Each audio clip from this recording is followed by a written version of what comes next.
Ladies and gentlemen, we are here about to embark on the final panel of the day. It's towards a tech-led sustainable future.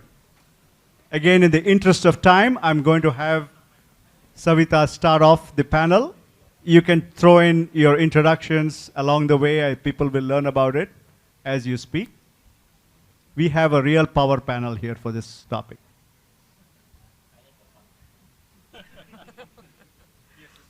Energy and power. Thank you, Naren. Good afternoon, everyone. Thanks for taking the time to spend your weekend here rather than spend with your family. Very soon we'll be done and you get to go back to your families. It's a privilege to join you, and I'm here to discuss a very important topic that's not only close to my heart, but also something that's very important for the panel, for the planet, which is sustainability. So as we all gather here today, the world is seeing a lot of pressing problems, whether it's impact of climate change or depletion of natural resources or the growing need for energy equity. But instead of looking at them as challenges, what we need to see here is the tremendous opportunity it brings to us. The opportunity can be in bringing together interesting technology, how to create new businesses, how do we better interact with the environment. And it's not only about how we create solutions to build businesses, but also how do we help different economies, ecosystems, and communities globally. There are different ways to mitigate this change and to have impact. Basically, we could be looking at reducing carbon emissions of data centers, or we could be providing renewable power to rural communities, or having circular economy solutions. But there are many ways to create meaningful change. So sustainability is not just about solving problems, but it is also about creating a resilient system so that when we grow, we're reimagining growth to impact people, planet, and profit. So today we have a very interesting panel of five accomplished speakers with us, all of us that graduated from IIT Madras that work on technology innovations, building sustainable future. So first I have with me is Gokul Krishna, VP, Vice President and General Manager of Consumer Business Unit at Mphase Energy. Ram Ramanan, who works with who is the EVP of Rondo Energy, Sayan. Sayan just traveled from India for this panel, and he's a professor of in the Department of Applied Mechanics at IIT Madras and runs the Uncertainty Lab. Next we have with us is Charuleka Vardarajan, who is the research scientist, Earth AI and Data Program Lead at Lawrence Berkeley National Lab. And in the end, we have Ram Narayan Murthy, who's the Deputy Director of US Department of Energy. All of them have very accomplished backgrounds, and if I try to explain any of their backgrounds, I don't think I'll do justice. So I'm going to let them give a brief introduction about their background.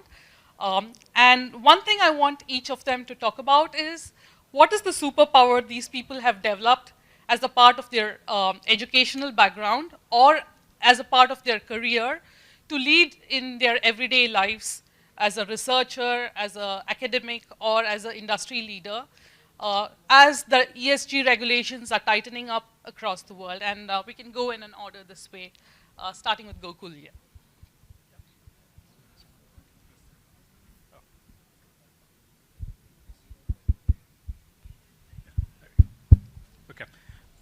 Thanks, Savita. Thanks for the opportunity.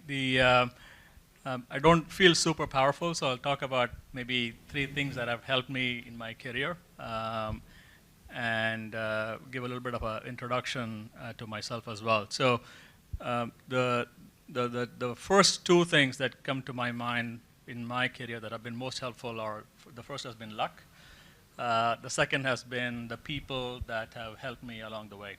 And the third, from my own perspective, has been the agility that I've been able to demonstrate over the decades, starting with my graduation from IIT Madras, which was in 1990, was the batch of chemical engineering that year, came to the US, did my PhD in University of Notre Dame, postdoc at MIT, which was, by the way, the only job that I got at the time. And I got hired into Bell Labs from there. And then over the decades, I worked in multiple industries. I started out essentially in a job which was a process engineering, material science type of a role. And my next career was in telecom, in optical fiber, high-speed communication. My third career was in semiconductors with ASICs and FPGAs. And my fourth career is in solar and renewables for the last 14 years. And the thing that has helped me the most with the transition is, to a large degree, the strong math and physics backgrounds many of us go through over the years and many, many decades ago. And that has helped the agility part for me, myself, from a career perspective. So that's a quick introduction into myself. I work today at a company called Enphase Energy. I run one of the business units on the executive team. For those who don't know about the company, maybe like a 5-second brief about it. Enphase is the largest renewables company in the US, perhaps in the world as well. Mostly focused on residential, solar, and storage systems. So if you have solar in your house, chances are you have one of our systems on your roof. We make the lithium-ion batteries that are getting increased traction, I'm sure we'll talk about. And I run one of the business units that combines the inverter, power electronics, the lithium-ion battery, the gateways, and so on and so forth. So anyway, I'll stop there and turn it over to Ram. Thanks, Gokul. There are two Rams here. It's good that we are kind of here to support each other. So I guess that career-wise, just like Gokul, I've gone through multiple different industries. Started out in after finishing my PhD and postdoc, I thought I would be a professor. Didn't get a job as a professor, lucky for you. And went into the industry and then found out that that's probably the best thing for me, because sometimes we all have certain dreams and goals. The universe puts us somewhere else. The learning out of that is that I look back, actually I'm better off being in the industry than being in academia. It really suited me better. So that's one learning. Started out in the software industry, writing a lot of engineering software, CFT and pretty complex softwares that's used by the big three, the automakers and so on. Then I moved into more of a product development role, went into the semiconductor industry, worked a lot on the back-end processing, worked for Applied Materials, came to the Bay Area, and then the startup bug bit me, and got an interview with a startup called Bloom Energy. Was there for 16 years, worked on basically low to zero carbon electricity production. Then got bored in December, because I thought that I had built the teams and everything was, got to a point where things were not, it's not as much focus on innovation and technology once a company begins to make money and revenue, right? So decided to go back into another startup. So now I'm in a new area called the heat battery storage, basically an electrical thermal energy storage. You all have thought about batteries for storing electricity, but this is a battery for storing heat. And that'll decarbonize about 20 to 25% of CO2 emissions today. All the industrial process industries today burn fossil fuels. So that's what it is. So I guess superpower, I would say that just like many of us, I think that having two careers, my wife and I with two kids, really struggled, trying to make the American dream come true. But was pretty stressful. Got into learning meditation and breath work. Loved it so much because it started to help me in my career and also at home. Became a meditation instructor, so I also teach now, both in companies as well as with this nonprofit called the Art of Living Foundation. Been teaching for almost 15 years. I have about 3,000 plus students that I've taught meditation to. And today, a fun fact, I got an idea that AI assistant is actually going to be more stressed out than you are. So in about 5 years, I plan to come up with an app that will help your AI assistant meditate and be relaxed, because you're going to be really relaxed. But your AI assistant is going to be stressed out. So Thanks. Just one correction from what the introduction Savita gave. I am the odd one out. I am not an IIT alum. Hello. Hello. Yeah. Okay. Yeah, I am the odd one out here because I am not an IITM alum here. I did my graduation from Jadavpur University, then did my master in civil engineering, then did my master's MS and PhD from IISc Bangalore. Spent about 3 years in Delft before coming back to IIT Madras 17 years ago. I have been working in the applied mechanics department, and I had the uncertainty lab, which is my lab. My areas of interest is dynamical systems and stochastic mechanics. I also head the Interdisciplinary Center for Complex Systems and Dynamics, where faculty from 9 other departments are part of it. And we have also started the interdisciplinary dual degree program on complex systems and dynamics, where we actually give a master's degree in this complex systems and dynamics. Coming back to what superpower Savita referred to, I don't think I have any superpower. The research interest, the research problems that I work on is basically completely whatever I enjoy at that moment of time. Whenever a PhD student graduates, I stop working in that area and I move on to some other problem because I get sort of saturated with that area. I don't like to, I just move on to another problem. And also I don't want to be competing with my student in the same area. So I leave that area to that student. So I keep on moving from one problem to another with the common features being dynamical systems and uncertainties, which is why my lab is called Uncertainty Lab. And some of these problems are important in the context of sustainability because a few problems that we have been working on involves energy harvesting from vibration-based energy harvesting. So I'll talk about it probably a little later. And of late, I have also been looking into sustainable computing, but these are all things that I am learning still. And what really makes me, keeps me going are essentially, first of all, since I keep on moving from one problem to another, so everything is new for me. All the time I'm learning new things. And number two is, it has been an absolute privilege to work in IIT Madras and come across with such wonderful students. And on the days of convocation, when the students, if they were BTech students whom I had seen in the first year, first semester, I also teach INGMEC. So I see them on the first semester, first day in the class. When I come into the class, they all rise and say, hello, good morning, sir. So, but from that level, when they go to their fourth year, and when they are graduating, it's a huge transformation. Subsequently, even for PhD students, the way they come in, the state that they come in, and the time they graduate, it's a huge transformation. That is something that is very exciting to me.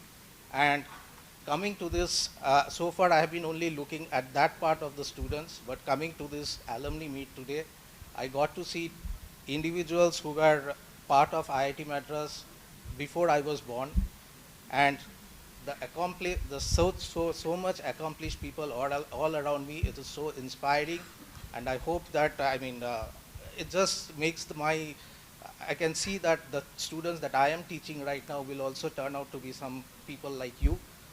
And coming to this meeting, it has been especially another interesting fact was that I got to meet one of my first students who is here, Yash. I'm meeting him after 12 or 13 years. So that's another, what should I say, tangible outcome of this thing. So yeah, thanks. So I'm Charu Varadarajan. I'm a staff scientist at Lawrence Berkeley National Lab. It's a Department of Energy laboratory. And, I do a lot of work there in both fundamental and applied research. My core area of research is in understanding water resources and climate impacts on water, but as throughout my career, starting from IIT Madras, where I did some work with Koshi Verghese on coastal systems, and in my BTech in civil engineering, up through my PhD at MIT, where I worked in environmental engineering, on a variety of problems, including looking at how methane emissions were being released from lakes. And then up through various projects at the lab, I've worked in a very highly interdisciplinary space. So the kinds of problems I've worked on are not just climate change and their impacts on the environment, but also things about understanding the impacts of oil and gas, particularly fossil fuel extraction, as well as hydraulic fracturing. On water resources, I've worked on carbon sequestration. And I now lead the Earth AI and Data Group. So it's just a huge interdisciplinary space now. And so therefore my Uber power, superpower is actually being an Uber learner, because throughout my career, there's not been a straightforward path to where I've gone. It's been a meandering path, and you have to constantly learn new technologies. It's a highly interdisciplinary space. Particularly in a national lab, you work with a lot of scientists from extremely diverse backgrounds, all the way from computing to biosciences to engineering. And so you learn a lot about how they work. And so you have to constantly adapt. And as well as a researcher, I'm at the forefront of doing things that have never been done before. So therefore, I have to learn from failures. Things don't quite go as you plan. When you do your experiments, and you have to learn from your failures, adapt and course correct, and then chart a path to success. So that's my Uber power. Okay. Okay, I'm the last panelist from the last panel, so we'll try to make it quick. Ram Naranamurthy, I'm the Deputy Director for the Building Technologies Office at DOE. So it's interesting, I was hearing the words transformer. And for me, a transformer is a box that sits on the outside, right? When I hear the word building, it's the building that we all live, that we all sit in. So sometimes I was feeling kind of like a Luddite, but just because the last time I actually wrote a program was for my BTech thesis. It was in Fortran 4, I think, at that point in time. So so it's a different world, right? But it doesn't mean that we don't have innovation. We have a lot of technology innovations. It's just what we do for the built environment, what we do for the infrastructure, what we do for the services like power that comes to our buildings. So that's the area that we work in. And so within that, one of our focus area, or at least where I focus on, is around how to make our buildings decarbonized. I don't know if any of you know what percentage of global emissions comes from buildings. Any guesses? It's about 40%. So globally, 40% of our emissions comes from buildings. So our goal is to decarbonize our building stock by 2050, which is a very, very steep goal. If you think about a hockey stick, that's a hockey stick, right? And so what we work on is how do you decarbonize buildings, but also realizing that buildings are where we live, it's where we work, it's where we learn, it's where we shop, right? Buildings are actually about people. So you have to keep the people first and people focused as you go through this transformation of our building stock. So we have to make our buildings resilient, we have to make them affordable, we have to make them environmentally safe, and we have to make them decarbonized. And it's a pretty stiff challenge. So if anybody feels like you're going to get some extra time because AI is taking care of things, yes, we have some challenges to work on. So we'd love to have more of you work on it. And in terms of, I think one other thing I want to mention is that through my career, in 25 years, I've never worked for a entity that's ever made any money, right? So I don't know if that's a good thing or a bad thing. But it's been an interesting career. I think the one thread that I can see through my career is the basis of thermodynamics and heat transfer that I learned at IITM. So I don't know if any of the professors are here, but I just wanted to at least mention that yes, all the teaching that you do doesn't go to waste. There's still a few of us who apply some of those things. I think, and then when I think about the big problems that we are trying to solve, right? One of the things I really want to mention is the challenge with cooling. That's an area that excites me. Cooling is about climate mitigation, it's about climate adaptation, and it's about climate resilience. It's a problem that is going to become worse, but it's also a problem that's contributing to the problem becoming worse. If you look at places like India, most of your new generation, most of your new emissions are because because more people are buying air conditioners, more people are trying to buy cooling. So that's, again, one of those really exciting but challenging topics that we are trying to address. And I think overall, what we are trying to do is improve people's quality of life. By making the built environment better, we really want to make people's quality of life better. It's also about jobs. There's a lot of jobs to be produced, a lot of jobs to be created by doing the real physical work. And I think that's, I mean, I'll stop here, but those are the challenges that we are trying to address. It's actually a very exciting area to be in, but it's also one of those things where you feel like you're solving a problem, but it's a problem that is taking decades to solve. So I'll stop there. Thank you all. I think there's a wealth of knowledge on stage here from multiple disciplines, and we can all learn from the panelists. So from each of your perspective, one thing I would like to understand is, how do you envision the future? What does 2050 or 2075 look like? What kind of technology innovations are possible?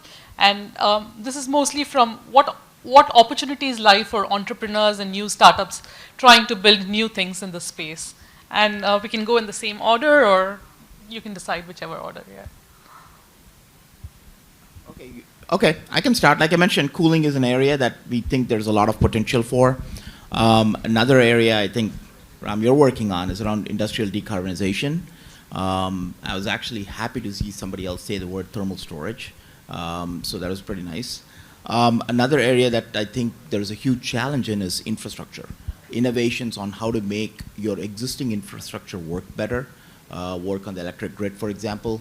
I don't know how many people who went through EEE still do power electronics or power. So that's great. So that's again, those are areas I think there's a lot of opportunity for innovation, because we are going through a renaissance, a second coming of the infrastructure, right? We built all the stuff out. Now we have to rebuild them to make them better. So. Yeah, so the defining problem of our generation and probably future generation will be climate change, and really thinking about where do we want to be in 2050.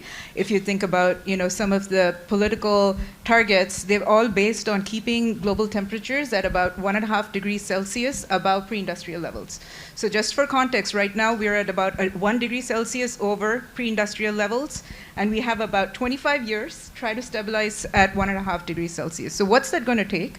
That's going to take, and what are the consequences of us not meeting that, right? It's pretty severe. I think all of us already have started experiencing some effects of climate change, and it will get worse with increasing temperatures as well as extreme events and things like that, right? So billion-dollar economic losses as well as severe disruptions to natural resources, where some of my colleagues at the lab have projected a low to no snow future in California and the western US. By 2050 is 10-year snow droughts, for example.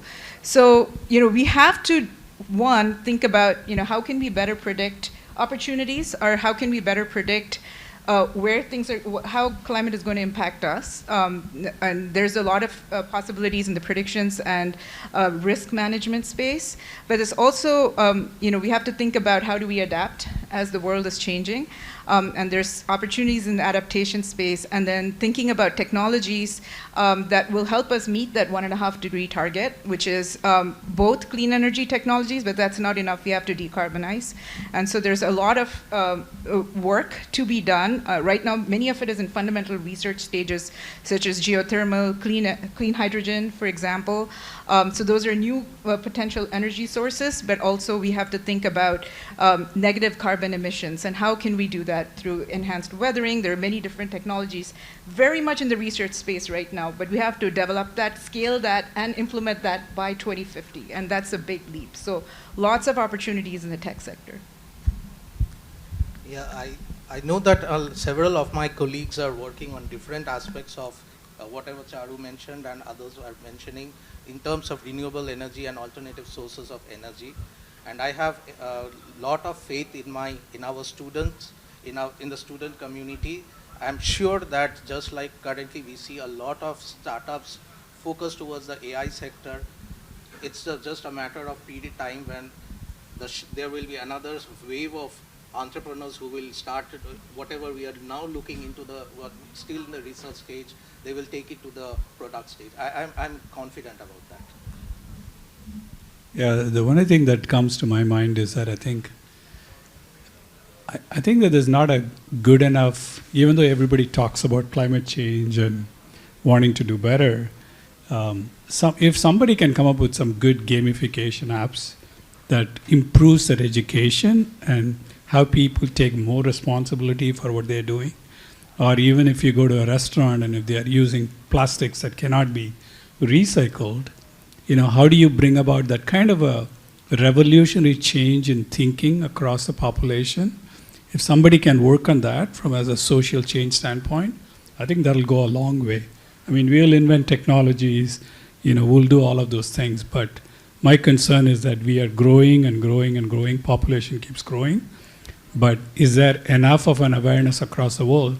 I go to Texas, they don't even recycle, right? I mean, we are in California, we have a different mindset. Composting, some basic things that you can do to change things tomorrow by 15, 20% can really go a long way. Because a lot of these technologies will take 10, 15, 20 years to really get to a point. But will the temperature still keep going during that point? That's what makes me worried at night. Yeah, I'll add a couple of things. If we look at energy consumption in the world in general today, there is a significant shift towards, if you look at all the different sources of energy, electrification is the massive hockey stick that's happening, right? One example of that is you just take data center power consumption by the big 4 or 5 companies, Google, Meta, Apple, etc. In 2022, just the top 4 or 5 companies consumed about 90 terawatt hours of electricity. Okay, and that's about what Colombia, the country of Colombia, consumed in that year. So that gives you an idea, and this was pre-ChatGPT, pre-everything else we talked about in the last panel. The forecast is for that to be 10x in 2 years from now. So it becomes about a 900 terawatt hour consumption just in data centers. To put that in perspective, the overall world electricity consumption is about 25,000 terawatt hours. Okay, so you can imagine if that curve continues, very quickly electricity consumption by just data centers and AI centers, et cetera, is going to become a significant percentage of overall electricity consumption. Okay, so what do we do about it? A solution for that is solar and storage. It's what I spend a lot of time on power electronics, on lithium-ion batteries, et cetera. Solar has already gone down the cost curve dramatically, right? If you go back and look at the last 10, 15 years, the costs today are comparable to costs from most other alternative sources, from natural gas or coal, even in many cases. Solar is economically a viable source of power. The problem with solar is it's intermittent, right? And it's got massive fluctuations if you have cloud cover and so on and so forth. So the solution to that is the battery source, which can absorb the solar power and then have a steady distribution of power when the sun is not there, or if it's needed to just have a stable power supply. So longer term, solar and storage I see as continuing to grow. I don't know about 2050, 2060. Today in storage, the predominant technology is lithium-ion based. There's many alternative technologies to that around different molecules, right? So sodium-ion batteries are one example of that. They have to solve the power density and dollars per kilowatt hour on the cost side on the technology, but they'll get there eventually. Lithium has the advantage, as the silicon on the power electronics side, because there has been, literally hundreds of billions of dollars of investment that has gone into scaling the infrastructure and the industry around silicon, around lithium in China and outside of China. So over time, the investments need to be there in the other technology areas, which can be even better. And many of the solar technologies today, while net they are clean, they themselves are not necessarily always clean technologies. The process of making a solar cell involves chemical processes and requires making polysilicon. And you look at a polysilicon plant, you wouldn't know it from a chemical refinery. Like for the uninitiated eye, it looks just like a chemical refinery. But net, it is the right thing to do, right? So reducing the cost of these technologies is where the name of the game is. So just wanted to add that apart from solar energy, there are other sources like wind energy, wave energy, and a lot of work is being carried out, not only in terms of wind energy, we know the wind turbines, but there are other modes like what are called bladeless wind turbines, which operate at different principles. So there are many such technologies that are still at the lab or at the pilot stage, but I'm quite confident that there will be a lot of improvements within a very short time on this. I'm quite optimistic about that.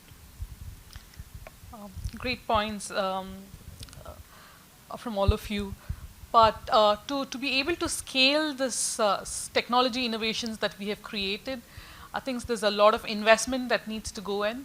And my question for Ram Narayan was, how do you see policy and federal investments being embraced so that we can implement these at a large scale, particularly countrywide here? So I don't know how many have heard about the Inflation Reduction Act, or the IRA, right? The IRA, I think, has been an amazing accelerant to both scale of technologies as well as production of new technologies, right?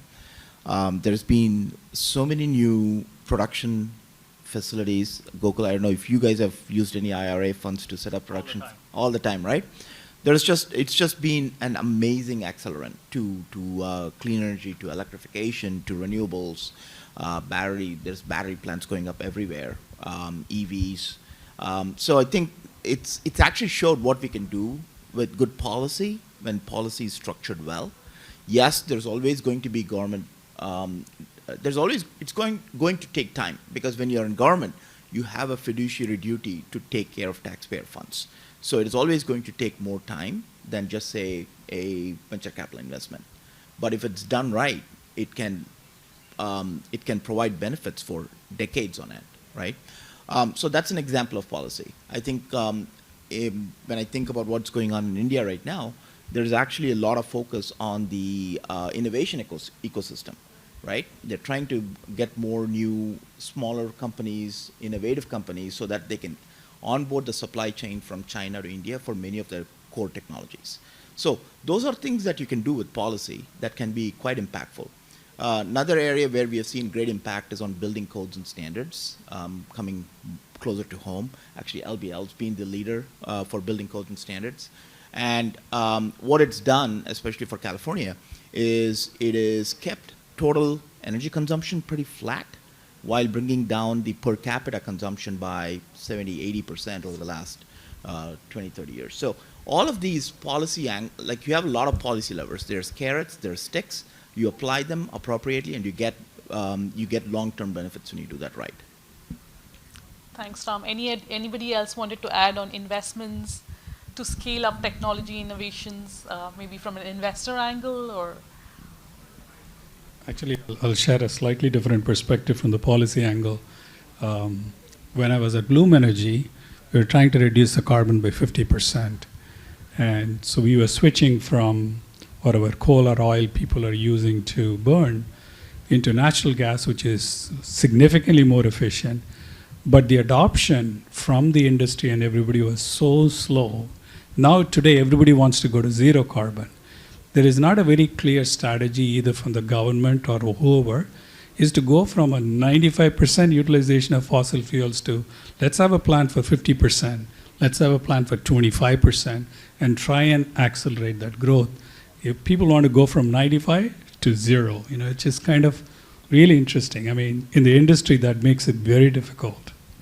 I'll just quickly chime in on that, because we actually put together a blueprint for buildings on how we can do it, like decadal, because you can't go from 95 to zero, right? But you have to take intermediate milestones and steps, and then you have to invest. Whatever I invest today, the results are going to come out 6 years from now. So I have to invest 4 or 5 years down the line, right? So I think you're absolutely right. You have to have a plan, a step plan. But I would say that that's something that we are trying to work on right now. You first set the targets, and then we are trying to work on the step plans. It'd be great to get more input from people as we do that. Yeah, thank you all. I think there are a lot of technology innovations that have happened, but I think the key is to bring in financial plans so that they can be scaled at a larger front. We've had wonderful panels today to talk about AI, but I think as folks working on the sustainability front, do you folks think AI is a positive force or a threat in our journey to sustainable future, given that BARD, from a report I read that BARD takes 5.6 billion gallons of water to process its computing. So what are all your perspectives on AI for ESG and sustainability? Gokul, you want to start? Yeah.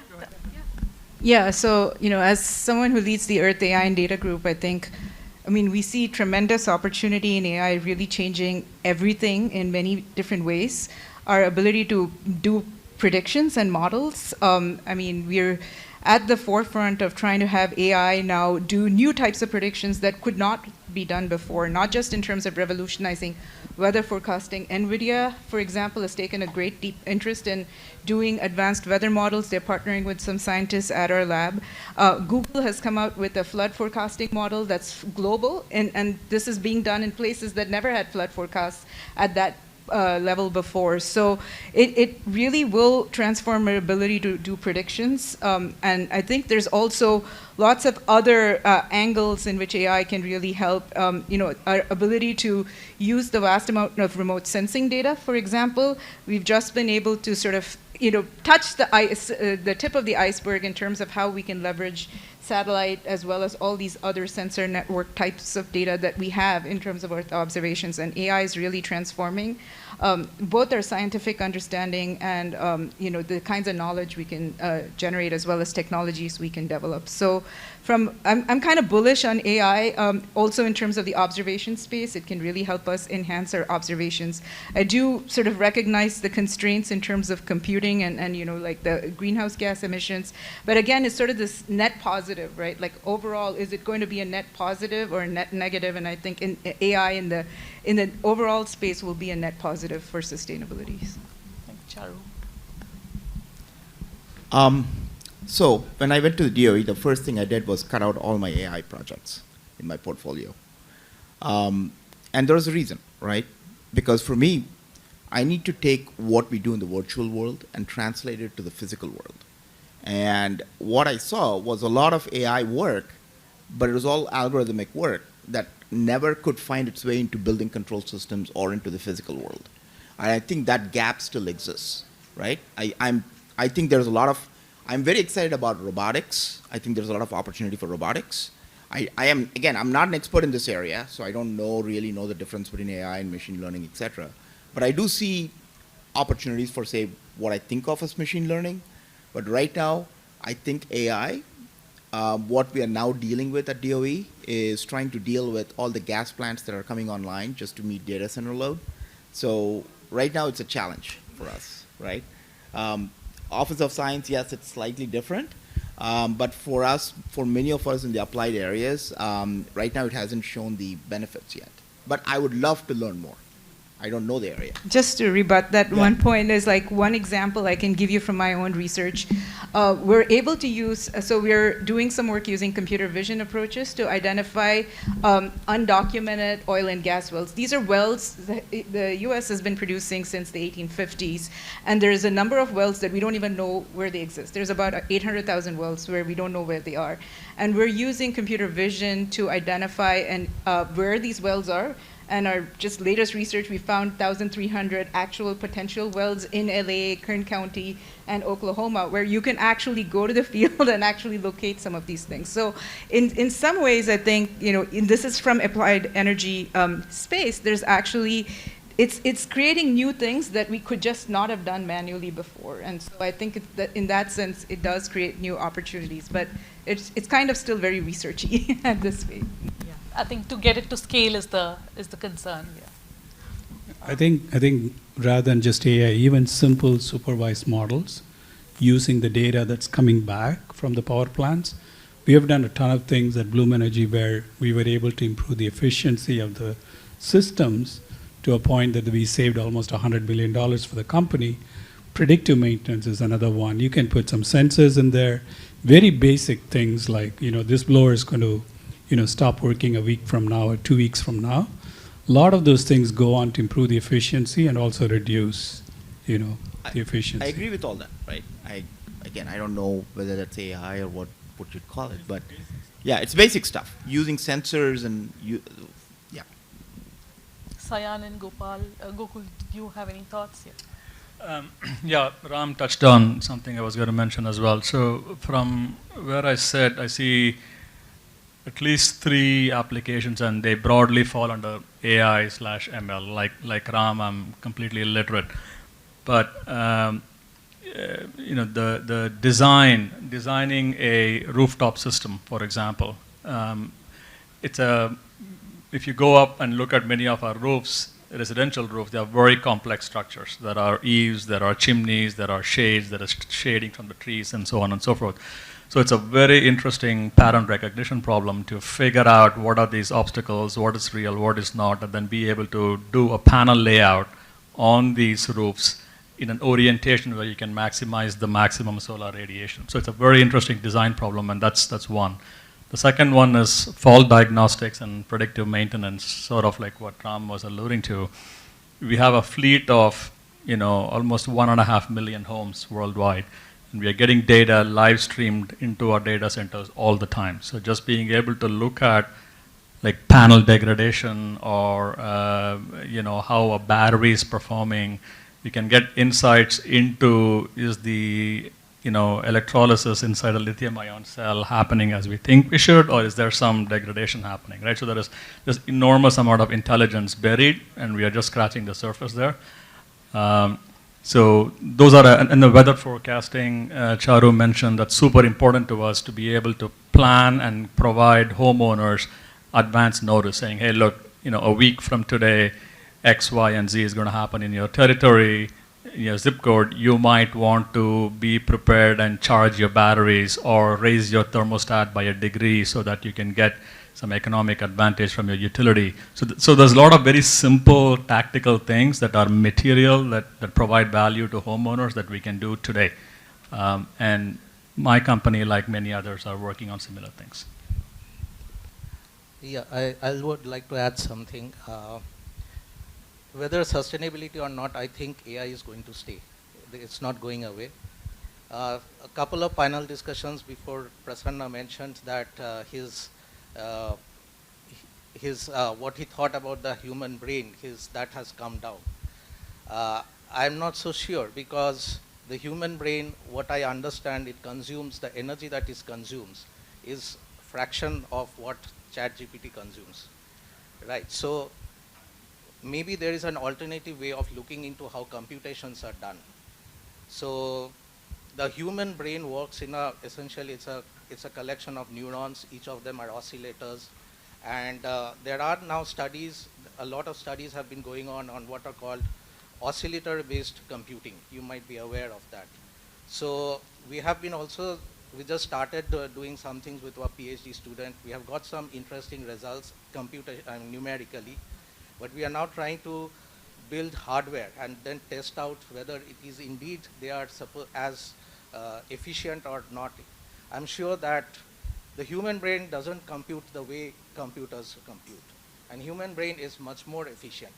Not only human brain, any animal brain. So I think there might be a different way of looking into things. And with AI and being sustainable is perhaps still possible. We can now open it up to questions from others. Does anyone have any questions for the panel?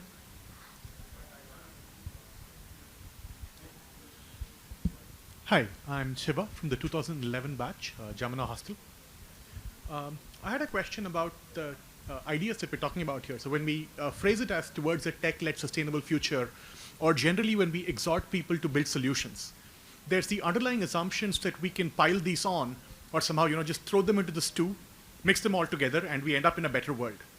but I wonder sometimes whether one of our biggest impediments to sustainability is the complexity of our systems and how problems might cascade. I wonder whether in each of your sectors you have seen this influence or drive the kinds of things that people are working on, like a drive for simplification and robustness. I think that's part of any design, right? I mean, even when we started at Bloom Energy, the system that we started out with and what we ended up 15 years later was just completely different, because it's like you keep going. Actually, market drives you that way, right? Because you build a complex system, it's very expensive. People are not going to buy it, so you've got to simplify it. But still, it's got to do the same function or better. And you keep, the market drives you towards simplification rather than complexity. And that's the way I look at it. You know, you start with going more and more advanced you are, the more simpler and simpler it should become. Yeah, a couple of thoughts come to mind. One is the energy industry is one of the most regulated industries on the planet, right? So similar to the financial industry and healthcare and so on. So we are extremely highly regulated, country to country, even within zip codes. What it takes to interconnect my devices to the grid is different.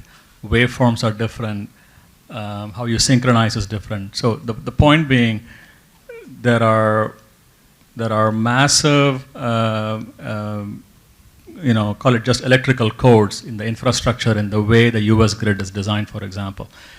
And that is going to remain the way it is. You got to build on that. So by definition, to some extent, you got to take an incremental approach. You can't throw out everything we've known about for the last 200 years, right? Having said that, as an end consumer, at the end of the day, all you care about is, am I getting an electron out of a power outlet or not? You don't care how it's generated, where it comes from. What you care about is how much it costs. So the cost is important. When we think about sustainability, think about alternative sources, we can't sit on a high horse and say, this is clean, you must consume it. The answer is no. For many people, electricity and utility costs are a very important part of their bill.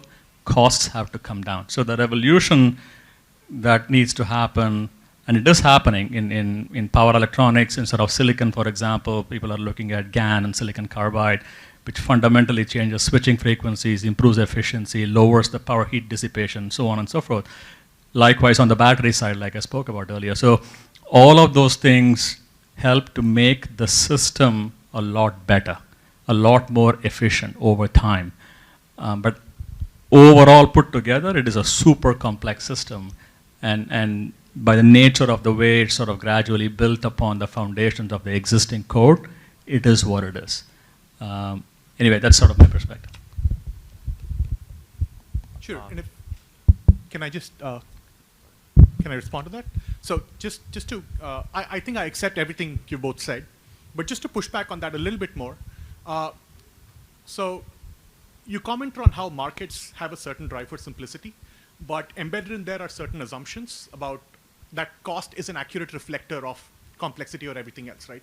And so, for example, in some of the technologies that we're talking about, it's very possible that we might end up in a situation where we need materials mined in one place, processed in another place, used in a completely different place, you know, for our sustainable future, right? But that's sort of what I had in mind when I talk about, like, if any of these things get disrupted, our system is definitely not sustainable. So that was the premise behind the question, but I do accept your responses. Thank you. Yeah, I have a question for you, Mr. Ram, DOE.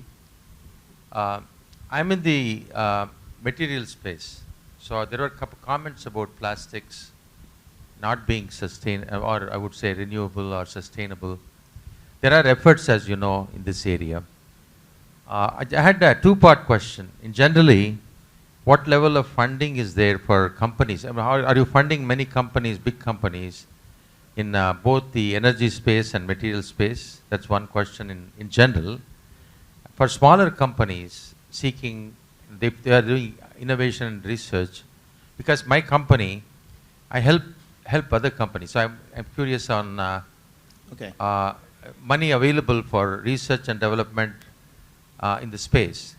And there is an area called thermoplastic elastomers. I think you must be familiar with that. These are plastic materials that function like rubber. This space I worked in since 1988. So it will function like rubber, but it's actually not. It's plastics. Yeah. They are recycled effectively.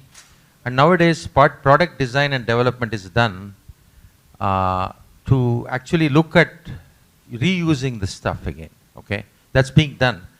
But if there are funding needed in this type of research, I would like to have some guidance from you.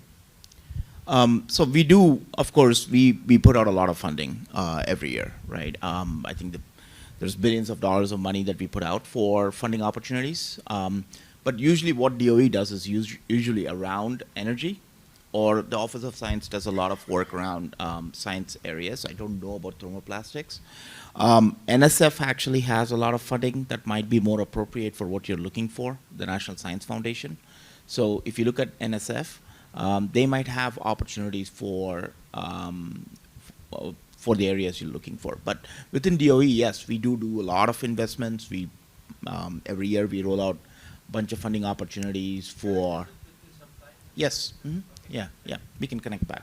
Yeah. Okay. Yeah. Okay. I apologize. I do have to run because I do have childcare duties. So yeah. Okay. Just one other question. So let me just introduce myself. Hemant Hariharan, class of 2020, very recent, civil engineering. So mine is probably a more philosophical question rather than a technical one. But I often wonder what lies beyond net zero. So let's say the planet miraculously reaches net zero by 2050, which is challenging enough as it is. But it still seems like there are some fundamental flaws in the way societies work. There's still like, excessive consumerism. There's still an incentivized to accumulate wealth. So which means everyone wants to make more and more, which means that's just going to be more consumption. Even if we reach net zero, that's just purely in terms of carbon emissions, right? So there's still going to be mining of rare earth metals and all of those things are going to go on. So what do you see like beyond net zero, beyond 2050? So like, is there going to be a redesign in the way society works, or is just eliminating carbon emissions like the solution to the problem of sustainability? Okay. I'm going to say one word and then I'm going to run. Sorry. I think of the movie WALL-E. I think that's what I think of. It's a real problem, but that's where I think of it. So, thank you. Yeah, so my climate scientist colleagues tell me that net zero is not enough and that we actually have to go beyond net zero to net negative. So it's not enough to just stabilize emissions to net zero, first of all. But I think, the challenge is that just the trajectory we are in right now, political realities and being pragmatic, is that it's going to there's a pretty good chance we won't get there. And we'll have to start to do adaptation, right? So the world is going to change.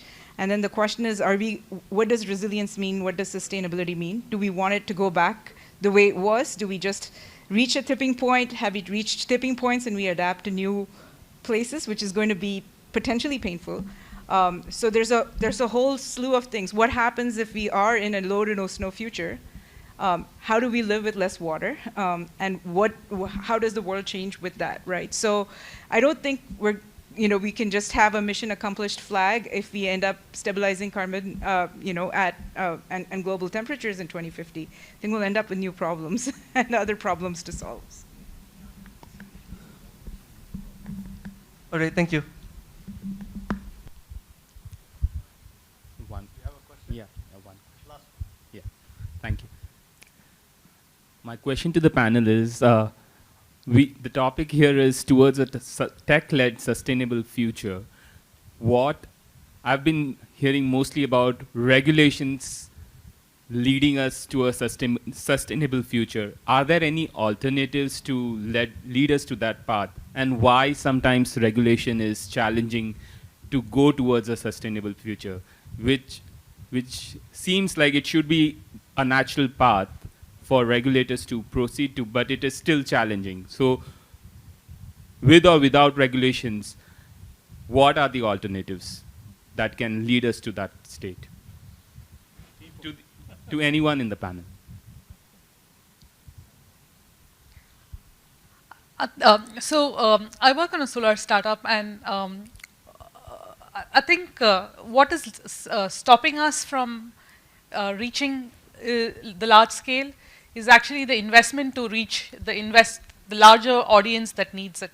Like there are tons of communities that don't have access to electricity and can work with solar, but there's no enough investments to reach all the underserved areas. So that's what I feel is one of the challenge, the investments that go into scaling up the solution. Yeah. Don't know if others had others to add. Yeah.